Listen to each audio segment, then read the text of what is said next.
आज की हमारी कहानी का शीर्षक है सलाह लें पर संभल कर।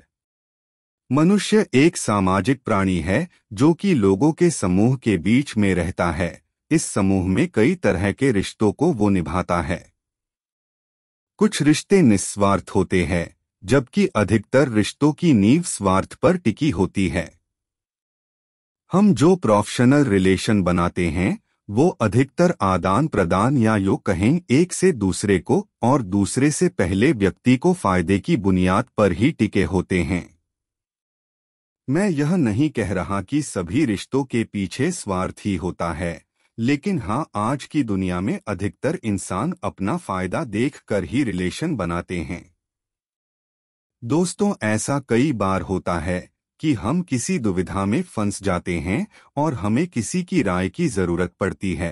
तब हम अपने आसपास के लोगों से उस बारे में सलाह मशवरा करते हैं कि हमें क्या करना चाहिए। कई बार उनकी राय हमें सही रास्ते का मार्ग दिखाती है, तो कभी और ज्यादा हमारे नुकसान का सबब बन जाती है। अगर आप माता पिता, भाई बहन, सच्चा दोस्त आदि निस्वार्थ रिश्तों को, जो कि आपको सही राय ही देते हैं, छोड़ दें, तो बाकी अधिकतर समाज के और वर्क प्लेस के लोगों से सलाह ले जरूर, पर अपना विवेक भी बनाए रखें, क्योंकि कई बार ऐसे सलाह देने वालों का स्वार्थ भी उनकी सलाह में छुपा रहता है। इसलिए सुने सबकी पर माने अपने विवेक और अंतरात्मा की। एक बार एक आदमी अपने छोटे से बालक के साथ एक घने जंगल से जा रहा था। तभी रास्ते में उस बालक को प्यास लगी और उसे पानी पिलाने उसका पिता उसे एक नदी पर ले गया। नदी पर पानी पीते पीते अचानक वो बालक पानी में गिर गया और डूबने से उसके प्राण निकल गए। वो आदमी बड़ा दुखी हुआ और उसने सोचा कि इस घने जंगल में इस बालक की अंतिम क्रिया किस प्रकार करूं।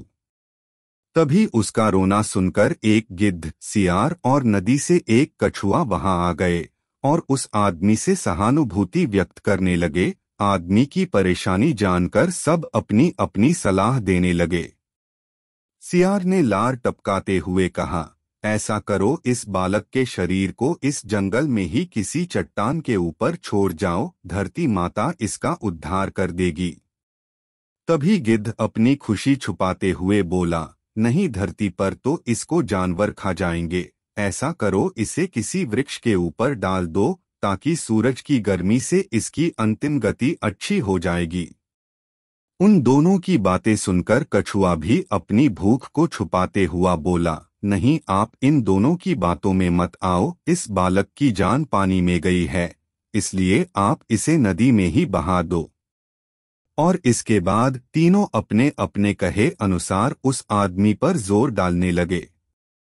तब उस आदमी ने अपने विवेक का सहारा लिया और उन तीनों से कहा, तुम तीनों की सहानुभूति भरी सलाह में मुझे तुम्हारे स्वार्थ की गंध आ रही है। सियार चाहता है कि मैं इस बालक के शरीर को ऐसे ही जमीन पर छोड़ दूं ताकि ये उसे आराम से खा सके, और गिद्ध, तुम किसी पेड़ पर इस बालक के शरीर को इसलिए रखने की सलाह दे रहे हो ताकि इस सियार और कछुआ से बचकर आराम से तुम दावत उड़ा सको।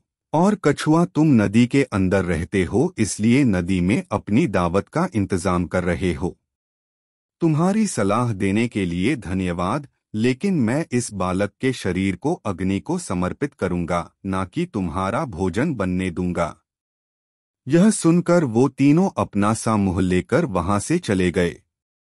दोस्तों, मैं यह नहीं कह रहा हूं कि हर व्यक्ति आपको स्वार्थ भरी सलाह ही देगा, लेकिन आज के इस कॉम्पिटिटिव युग में हम अगर अपने विवेक की छलनी से किसी सलाह को छान ले तो शायद ज्यादा सही रहेगा। हो सकता है कि आप लोग मेरी बात से पूरी तरह सहमत ना हो, पर कहीं ना कहीं आज के युग में ये भी तो सच है कि मेरे नजदीक रहते हैं कुछ दोस्त ऐसे जो मुझ में ढूंढते हैं गलतियां अपनी। अगर आपको हमारी यह वीडियो पसंद आई हो तो इसे लाइक करें और चैनल को सब्सक्राइब करें।